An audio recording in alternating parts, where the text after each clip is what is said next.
does $260,000 get you here in Hobe Sound, Florida? Well, to start with, this 2-bedroom, 2 full bath with vaulted ceilings, open concept living area, renovated villa with a 1-car garage. Huge kitchen, solid wood cabinets, plantation shutters, 2018 roof, and nothing to do but move in.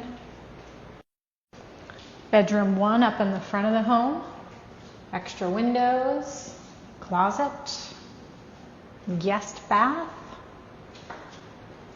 living area. This great air-conditioned bonus space. Sliders everywhere, lots of light, complete privacy. Primary bedroom towards the back of the home, completely split floor plan. Walk-in shower, vanity, and a nice walk-in closet.